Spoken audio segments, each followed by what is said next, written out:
A change in policy at the border leads the state to step up enforcement efforts. And Texas will continue to work relentlessly to defend our borders. How the end of Title 42 is boosting efforts by state leaders and lawmakers to give Texas more control at the border. Billing errors, customer service complaints, auto pay problems. You've told our investigators about concerns with the state's tollway operations, the response when we took those complaints to lawmakers at the state capitol.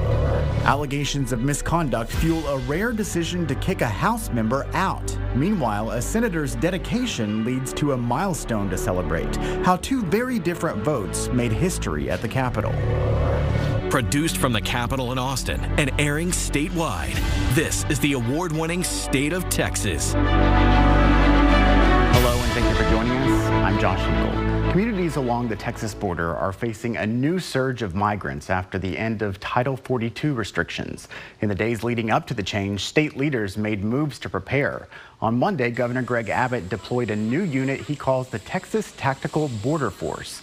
Military aircraft carried equipment and hundreds of National Guard troops from Austin to the border. They will be deployed to hot spots along the border to intercept, to repel, and to turn back migrants who are trying to enter Texas illegally. The governor ordered a similar deployment last December when he sent troops to El Paso to seal off areas where people were crossing the border illegally. Border enforcement is supposed to be handled by the federal government, but Texas lawmakers are moving closer to creating a new state border protection unit. The House approved HB 7, which includes an amendment that would create a new agency under the Texas Department of Public Safety. The agency would oversee the border protection unit. That unit would have authority to arrest unlawful border crossers, build border barriers, search vehicles, and more. Our communities along the border are being overrun and overwhelmed. And it is our responsibility as a state to support the local communities. But we have to stop the illegal activity in between the ports of entry. People from border communities protested at the Capitol before the vote. They say state leaders too often see their communities as places to police, not protect. A lot of families down in the border are mixed status families. You know, the parents may be undocumented, their kids they were born here. So this would instill a lot of fear and anxiety in people that live in the border, and we don't want that. The legislation would significantly expand the state's authority over the U.S. border. It still needs Senate approval. If it becomes law, it would likely face a challenge in federal court. For Insight, we're joined by Sandra Sanchez from Border Report. Sandra, you've been reporting from Brownsville all week. How has the situation changed there as the Title 42 policy winds down? Hi, Josh. As you know, it's been a mad dash to the border in Brownsville, Texas for the past couple of weeks. Over 30,000 migrants, mostly Venezuelans, have crossed the Rio Grande from Matamoros, Mexico, into Brownsville. But as Title 42 sunset, we're not expecting to see the mass numbers turning themselves into Border Patrol, because now they face additional consequences for coming across illegally. Instead of Title 42, we're seeing migrants being processed under the rules of Title 8. What's different for people crossing the border now? Right now, they're having their biometrics taken. They're being scanned by these quick cell phone devices at this staging area. It's called Camp Monument. This is a pop-up processing facility that Border Patrol and CBP officials erected in 2 days to hold the numbers that they were seeing coming across. The migrants are staging on this dirt levee in Brownsville, and they're lining them up in tents, and they're taking all their information. Now, under Title 8, migrants will be sent back if they don't enter the United States under legal pathways. According to Homeland Security Secretary Alejandro Mayorkas, there will be consequences, up to a 5-year ban for trying to re-enter the country, 20 years if you try to come back before that time, and they also face criminal prosecution. Some of the ways that they can legally enter mean that they have to apply through the CBP One app for an asylum interview at a U.S. port of entry. This app has had a number of glitches. A lot of migrants south of the border say they can't access it. Earlier this past week, Governor Abbott made news when he deployed a new tactical unit of National Guard troops with orders to intercept and turn back migrants trying to enter Texas illegally. How have people along the border responded to that deployment, Sandra? You know, it's been a big show of force. They have done practices in the streets. It's very visible that they are here. And I think a lot of that is deterrence to tell the migrants south of the border don't come. The DPS, the troops that have come down through Governor Abbott also have unspooled miles and miles of barbed wire and concertina wire along the Rio Grande. But, you know, I spoke to migrant advocates who have crossed and watched as migrants swim across, and then they help one another to climb under the wire, basically waiting for law enforcement to move out of that area, and then they dash under the wire and into the United States. Yeah, you've been following organizations that work to help migrants, as you said. How are they handling the number of people crossing the border? I mean, it's a large number, so it's more than these individual cases. Well, they're absolutely overwhelmed. In Brownsville, there's a welcome center. It's a city building, but it's a couple different NGOs that operate it. They can handle 1,000 people. Well, they've had almost double that amount. They need pallets of water and food and volunteers. They're constantly asking people to go to Sam's Club to buy new products for them.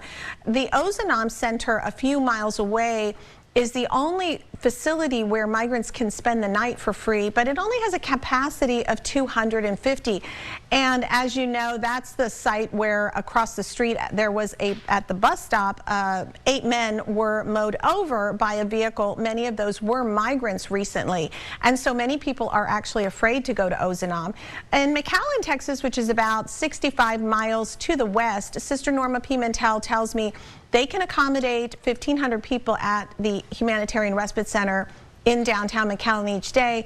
And then she's also asked other parish priests as well as organizations to open their doors to help excess flow of migrants. We've also seen law enforcement and troops sent to the border. What's the long-term plan for communities to handle the growing number of migrant crossings? Yeah, you know, like I said, they're making these preparations through parks and other NGO facilities, and they're also declared several disaster declarations that will open them up for federal funds, state funds.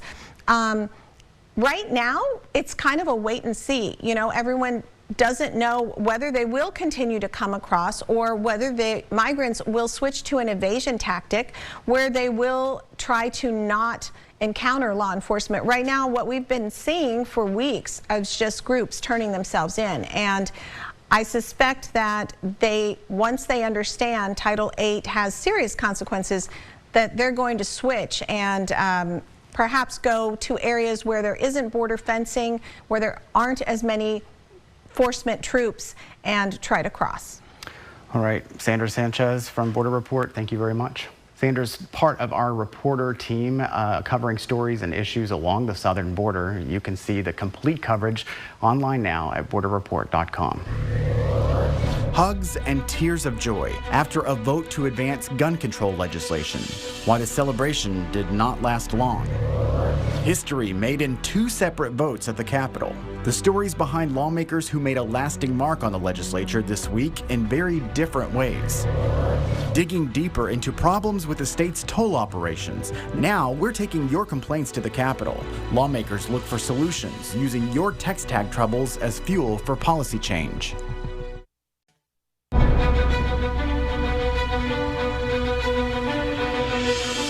2 days after the deadly mass shooting at a shopping mall in Allen, a Texas House committee approved a bill to raise the age to buy certain semi-automatic rifles from 18 to 21.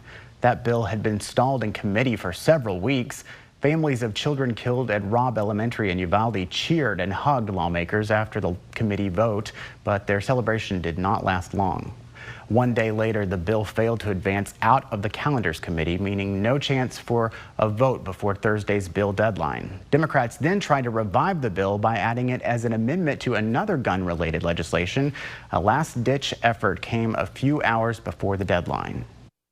If we're going to talk about the problems of mass violence, we have to talk about every single one of them. I have supported school security. I have supported police accountability. I have supported getting public information done the right way. But I also support common sense safety reforms like this. If we're not willing to have the entire discussion, then we're doing a great disservice, not just to the families that deserve it in Uvalde, but to the entire state of Texas. Republicans blocked efforts to bring the legislation to a vote. The legislation is a priority of families of the Uvalde shooting victims. The gunman in that school shooting bought 2 AR-15 style rifles just days after his 18th birthday. While the Raise the Age bill failed, lawmakers did pass legislation to loosen certain gun restrictions. On Tuesday, the House approved a bill to relax enforcement of carrying a handgun in a prohibited place. The vote brought heated criticism from Democrats. You can't offer thoughts and prayers on Monday and then debate a bill to loosen gun regulations on Tuesday. House members debated HB 2960 and passed it late Tuesday afternoon. The bill creates a good faith exception to the law. It would allow people to avoid a penalty if they mistakenly carry a gun into an area where firearms are not allowed. It now heads to the Senate for consideration.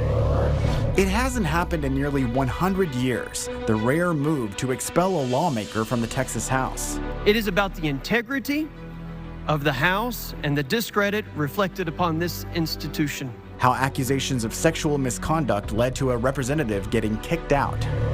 First, we take your text tag troubles to the state capitol. How lawmakers are looking at solutions to your tollway billing and customer service complaints.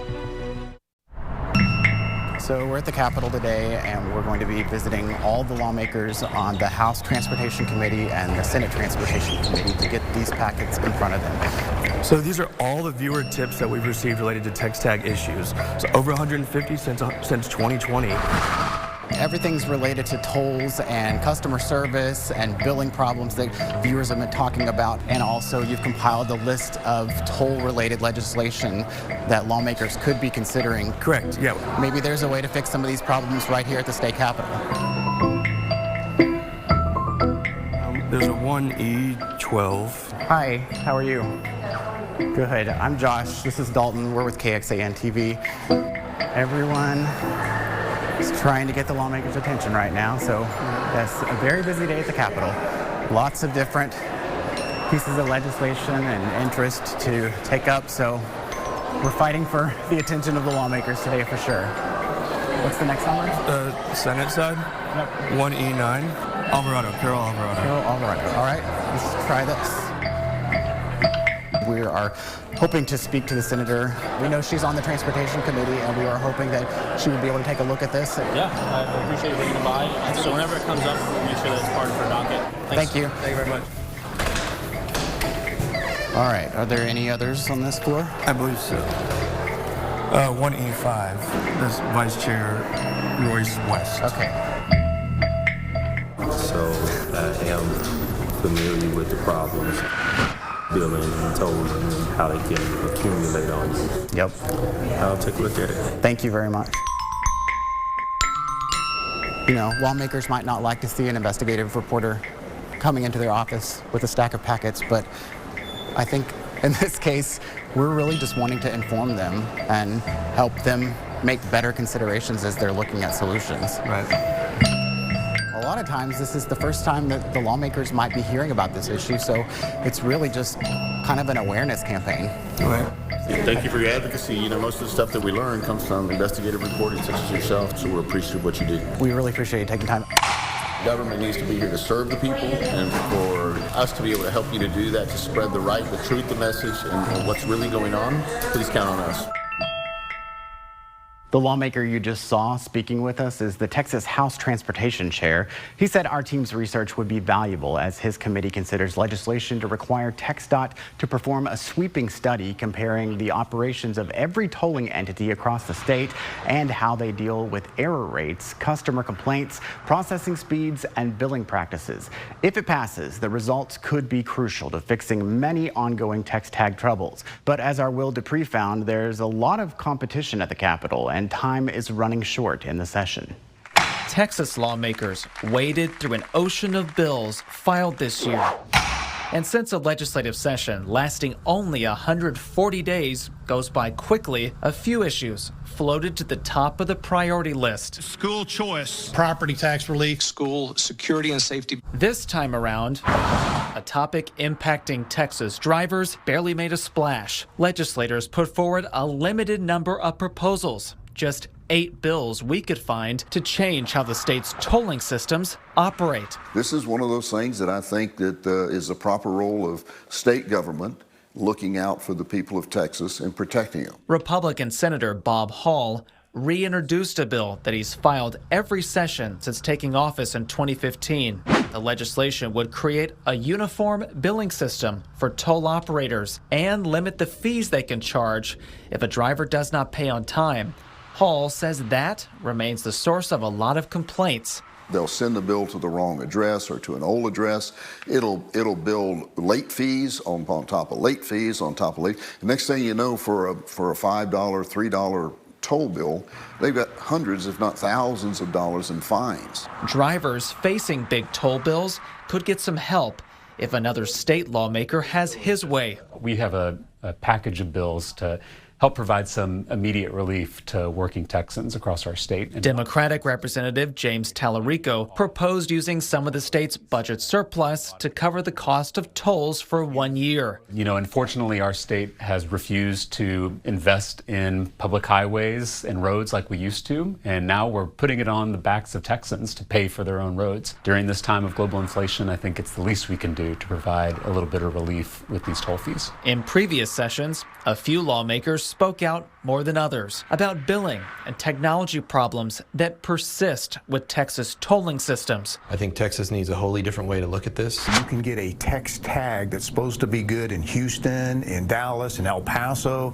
in Austin, but the reality is tolls are being operated by different entities and it's not clear. Those lawmakers are no longer at the state capitol, but the leaders who do remain. Texans pay twice. Say they'll keep pushing forward their fixes despite any roadblocks. When you do it a couple of times and people come to understand that what the lobby is telling them is not true and that they're actually serving the people of Texas, they tend to change their positions on things. I'm hopeful this is not a red issue or a blue issue. I hope this is an issue we can all support. Will Dupree, State of Texas. Thank you, Will. Those lawmakers say toll reform in Texas usually meets a lot of pushback, mostly from tolling entities themselves.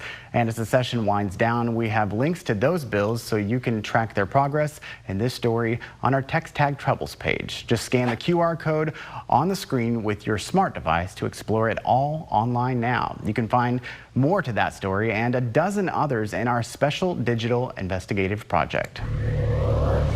The tale of two historic votes at the Capitol. How one came out of a low moment for the legislature, while the other highlighted an example of a lawmaker's excellence.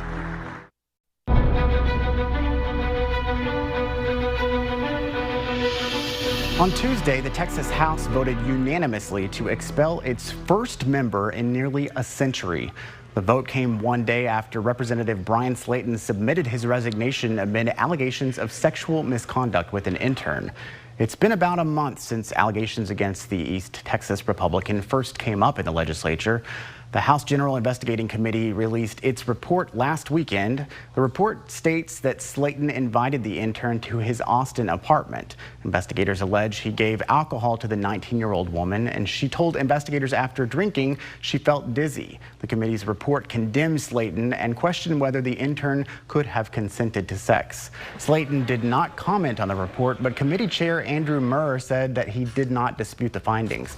Murr spoke on the House floor, pushing the expulsion vote forward, even though Slayton resigned the day before. Resignation does not escape the need for this body to consider expulsion today.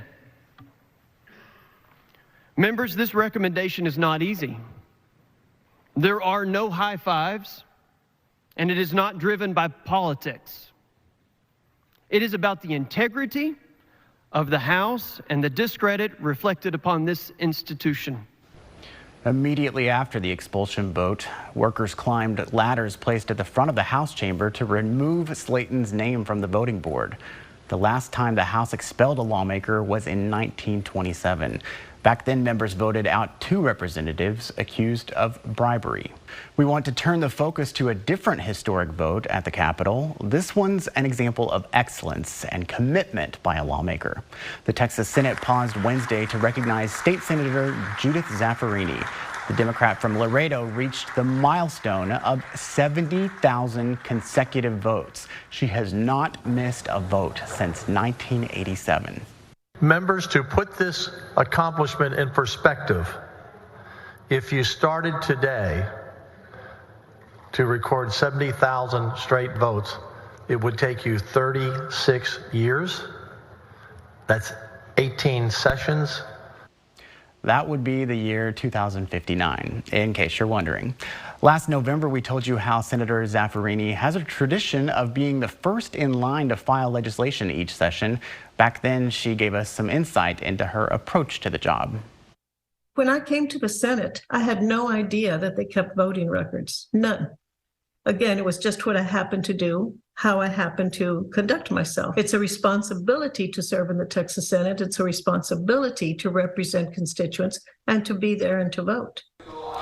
Zaffirini told us she attributes her punctuality and consistent attendance to lessons from her early Catholic schooling. Thank you again for joining us for State of Texas. I'm Josh Hinkle. We'll be back next week to bring you an in-depth look at Texas politics.